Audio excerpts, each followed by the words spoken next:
اس کے جسم پر کہیں خون یا زخم نہیں تھا۔ اصل اسباب کا تعین اب پوسٹ مارٹم رپورٹ ہی کر سکتی تھی۔ میں اٹھا تو ٹارچ کی روشنی کے دائرے میں مجھے کرسی کے دوسری طرف ایک کپ پرش نظر آیا۔ میں نے اس پر روشنی ڈالی۔ کپ کی تہہ میں تھوڑی سی چائے موجود تھی۔ میں نے کپ کو احتیاط سے ایسے اٹھایا کہ کنڈے پر سے فنگر پرنٹس ہوں تو محفوظ رہیں۔ پھر میں لوٹ کے اندر گیا اور انور کے دروازے پر دستک دی۔ دوسری دستک کے بعد وہ آنکھیں ملتا نمودار ہوا۔ کیا ہوا سلیم، خیریت ہے؟ نہیں، خیریت بالکل نہیں ہے۔ تو ذرا منہ پر پانی کا چھینٹا مار کے آ جا۔ تو یار کچھ بتا تو صحیح۔ بتانا نہیں، دکھانا چاہتا ہوں، فٹافٹ آ جا۔ وہ 2 منٹ میں نمودار ہوا اور میرے ساتھ چل پڑا۔ میں نے خاموشی سے اسے گیٹ پر پڑی ہوئی گارڈ کی لاش دکھا دی۔ اس کا رد عمل بھی شاک تھا۔ او مائی گاڈ، اسے کیا ہوا ہے؟ یہ مر چکا ہے، بلکہ مار دیا گیا ہے۔ تو پہلے اس کی لاش اٹھوا، پھر میں تجھے کچھ اور بھی بتاتا ہوں۔ 10 منٹ بعد وہ میرے کمرے میں بیٹھا تھا۔ میں نے اسے وہ سب بتا دیا جو دیکھا تھا، اور وہ بھی جو ریشم سے سنا تھا۔ وہ پریشانی اور تشویش میں کرسی کے بازو پر انگلیاں پھیرتا رہا۔ میرا خیال اسے چائے میں زہر دیا گیا ہے، اور زہر دینے والا وہی تھا جو کالے سراپے میں صحن کے اندر سے گزرا ہے اور بھابھی کے کمرے کی طرف گیا ہے۔ ایسا مت بول ابھی، یہ قتل سے زیادہ سنگین الزام بن جائے گا۔ گڑبڑ تو یقیناً ہے کہیں، یہ صرف میرا وہم نہیں۔ گڑبڑ کیسی؟ اس کا امکان تو 1% بھی نہیں کہ کوئی بھابھی سے ملنے آتا ہو۔ انہیں واقعی اپنے شوہر سے بہت محبت ہے۔ شادی کے بعد یہ ان کا فرض ہے یا مجبوری ہے؟ میں نے کہا شادی سے پہلے بھی ایسی کوئی بات نہیں تھی۔ اس کے اور ہمارے گھروں میں اس وقت اس محبت کا کوئی تصور نہیں جو فلموں یا ناولوں میں ہوتی ہے۔ شادی سے پہلے اپنے منگیتر سے یا نامزد شوہر سے تو ہو سکتی ہے نا۔ نامزدگی پہلے تیری ہوئی تھی، سینیورٹی کی وجہ سے، پھر اکبر نے تیری جگہ لے لی۔ بھابھی نے اپنی محبت کو سوئچ اوور تو کیا ہوگا، جیسے بجلی کو ایک فیس سے دوسرے فیس پر سوئچ کرتے ہیں۔ ہاں ایسا ہوا تھا، لیکن اس سے کوئی فرق نہیں پڑتا۔ وہ شوہر سے محبت کے فرض کو نبھا رہی ہے، ہر عورت نبھاتی ہے۔ میرے لیے اب ان کے دل میں صرف نفرت ہو سکتی ہے، مگر اس کا نشانہ گارڈ کیوں بنے گا؟ اس کا نشانہ تو ہی بنے گا۔ تیرے کہنے کا مطلب ہے؟ میرا بالکل وہی مطلب ہے جو تو سمجھا۔ محتاط ہو جا، یہ ناممکن نہیں کہ بھابھی اپنے التفات سے ڈبل گیم کھیلے، تجھ سے شوہر کے لیے مراد بھی حاصل کرے اور اسے دوبارہ تخت پر بٹھا دے۔ بعد میں یا اس سے پہلے ہی، اس مرتبہ تجھے ہرگز یہ امید نہیں رکھنی چاہیے کہ صرف قیدی بدلے جائیں گے۔ جو ایک بار سانپ کے ڈسنے سے بچ جائے وہ سانپ کو دوسرا چانس دینے کا رسک نہیں لیتا۔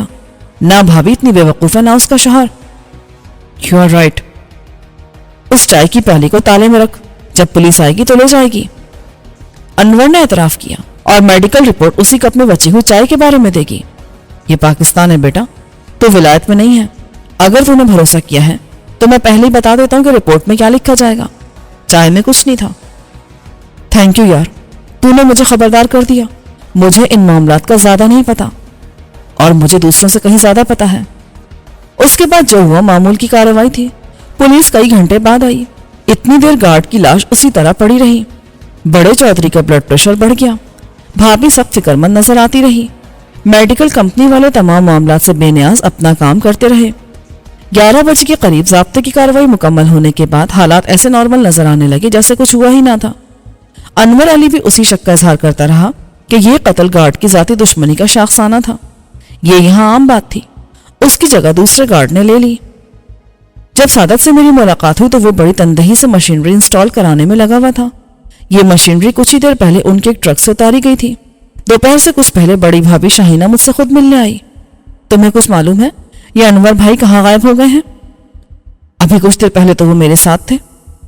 تم ان کے مشیر و دوست ہو، انہیں کچھ سمجھاؤ۔ وہ شکایتی لہجے میں بولی۔ وہ خود کافی سمجھدار ہے، اور آپ بھی کوئی بات سمجھائیں گی تو وہ سمجھ لے گا۔ رہی بات میرے مشیر اعلیٰ ہونے کی تو میں اسے کیا کہوں، آپ کی خوش فہمی یا غلط فہمی؟ مجھے ایک بات معلوم ہوئی ہے، وہ حویلی کے سارے سیکیورٹی گارڈز کو تبدیل کر رہا ہے۔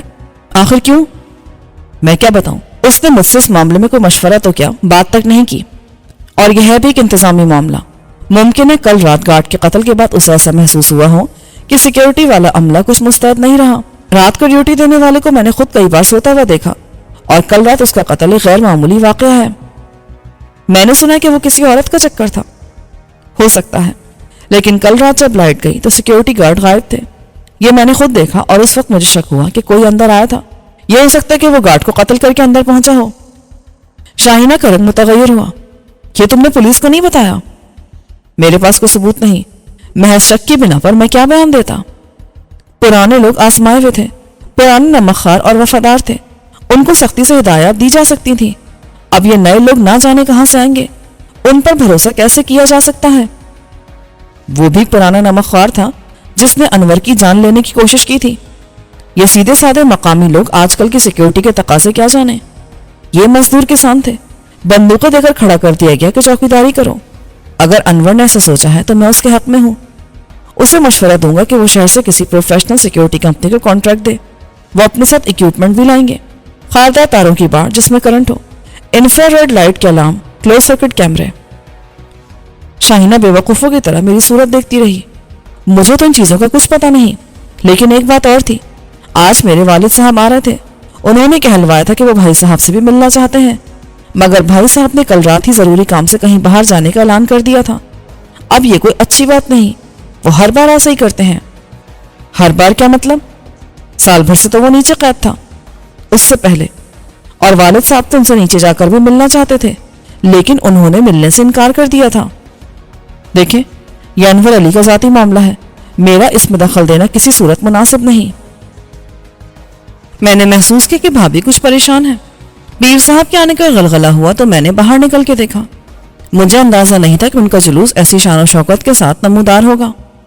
میرے ذہن میں ان کا تصور بالکل مختلف قائم کیا گیا تھا، یوں جیسے وہ ذرا بھی دنیا دار نہیں، نام و نمود سے دور رہنے والے اور دولت و جاگیر سے بے نیاز کوئی صوفی ہیں جو اپنی شان درویشی اور تصوف سے بڑا لگاؤ رکھتے ہیں۔ ان کے ساتھ درجن بھر مرید تھے، ان میں 2 ذاتی محافظ تھے، وہ دونوں اندر تک آئے، باقی کو دروازے پر ہی روک کر مہمان خانے میں جگہ دے دی گئی۔ خود پیر صاحب مقامی سے زیادہ سعودی لگتے تھے، وہی سفید لمبی قبا، سر پر 4 خانے والا رومال، ہاتھ میں سفید منکوں والی تسبیح اور چہرے پر بالشت بھر سے زائد لمبی سفید داڑھی۔ شاہینہ کے والد کے استقبال میں جوش و خروش کا اظہار ایک فطری بات تھی، لیکن حویلی کے مکینوں میں سے باقی کو غیر موجود پا کر وہ مایوس تھی۔ انور پہلے ہی غائب تھا، بڑے چودھری صاحب بھی باہر نہیں آئے، ان کے پاس بیماری کا بہانہ تھا، لیکن وہ اپنے بھائی کی پیری مریدی کا تذکرہ پہلے ہی ایسے غیر سنجیدہ انداز میں کر چکے تھے کہ مجھے ان سے یہی امید تھی۔ پھر بڑی چودھرائن کیوں باہر نکلتی؟ شاید اسے مجھ سے بھی شکوہ ہوگا کہ میں ان کے استقبال کے لیے کیوں باہر نہیں نکلا۔ پیر صاحب پہلے بھائی کے کمرے میں گئے، یہ رسم دنیا بھی تھی، اور شاید مزاج پرسی کے بعد انہوں نے بھائی کی صحتیابی کے لیے مخصوص دعا ارسال کرنا اس تمام انتظامات سے زیادہ فائدہ مند سمجھا ہو جو انور اپنے باپ کے علاج کے لیے کر رہا تھا۔ پہلے مجھے خیال آیا کہ میں بھی گھر سے غائب ہو سکتا ہوں، لیکن سعادت نے مجھے روک لیا۔ ان کا کام پورا ہو چکا تھا اور وہ چاہتا تھا کہ انور اپنا اطمینان کر لے۔ اس کی غیر موجودگی میں یہ ذمہ داری مجھ پر آ گئی۔ میں ان کی مشترکہ ہدایات کو سمجھنے کی پوری کوشش کرتا رہا کہ کس مشین کو کیسے استعمال کیا جائے گا اور اس میں کیا کیا احتیاط لازم ہوگی۔ اس کے بعد دوپہر کے کھانے کا وقفہ آ گیا اور انہوں نے کہا کہ اگر چودھری صاحب کو بیڈ پر شفٹ کر دیا جائے تو وہ ایک آزمائشی مظاہرہ کر سکتے ہیں جو ہماری عملی تربیت کے لیے بھی ضروری ہے۔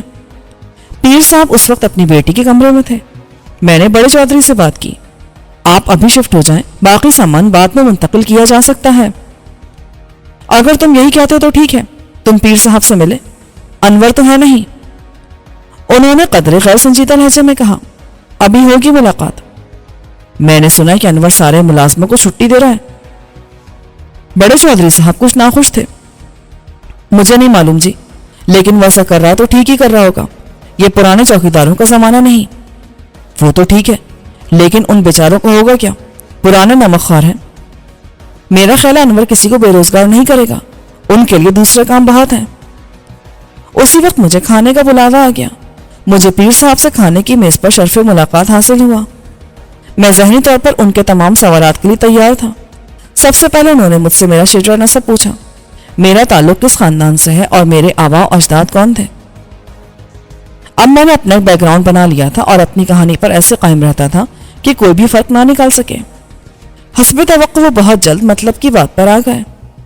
بھئی ہم نے سنا تم انور کے معتمد خاص ہو، وہ تمہاری رائے پر چلتا ہے۔ یہ صحیح نہیں ہے، وہ ماشاءاللہ عاقل و بالغ ہے اور بہت تعلیم یافتہ بھی ہے، بہت دنیا دیکھ چکا ہے۔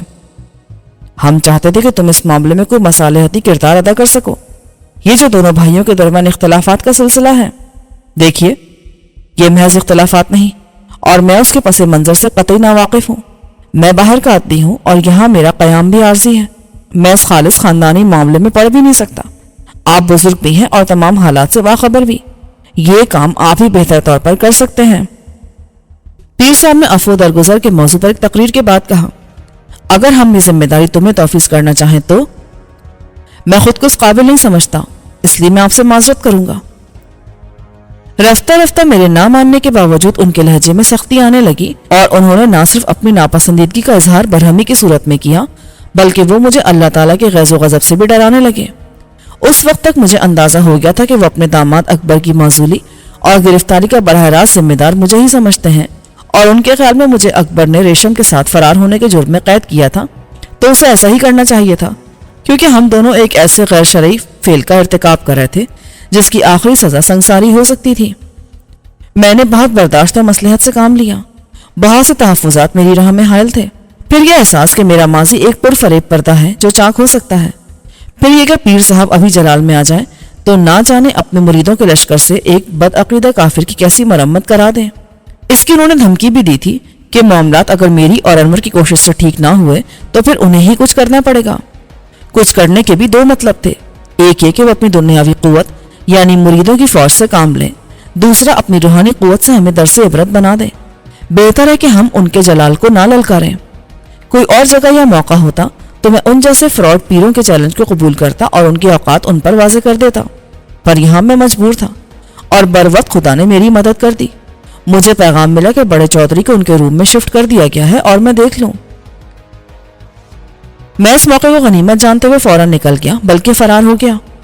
اب میں انور اور بڑے چودھری کے رویے کو حق بجانے سمجھنے پر مجبور تھا اور اسے بھی انور کی خوش نصیبی سمجھتا تھا کہ وہ ان پیر صاحب کا داماد ہونے سے بچ گیا تھا.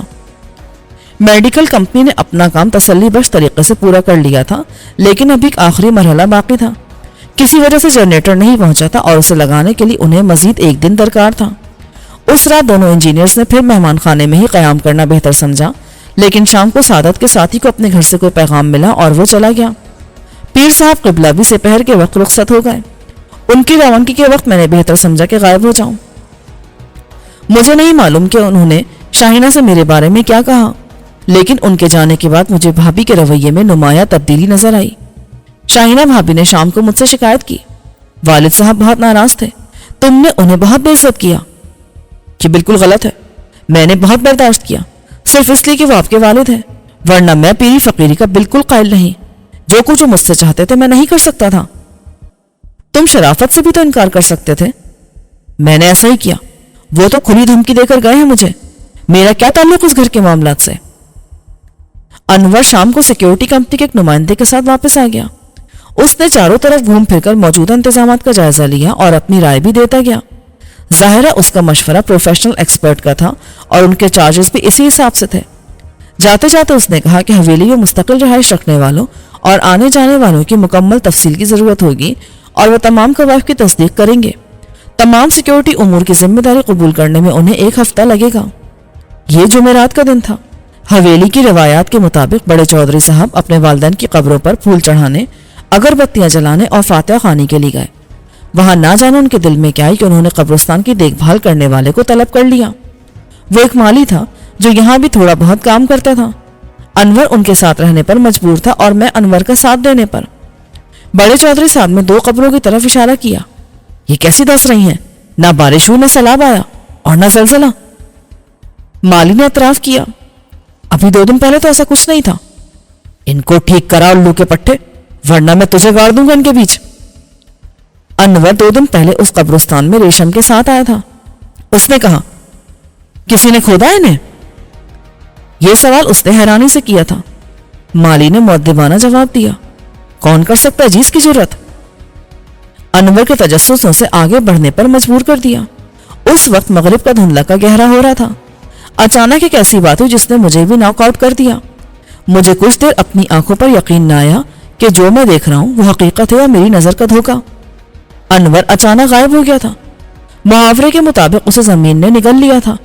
وہ جہاں کھڑا تھا اب وہاں نہیں تھا.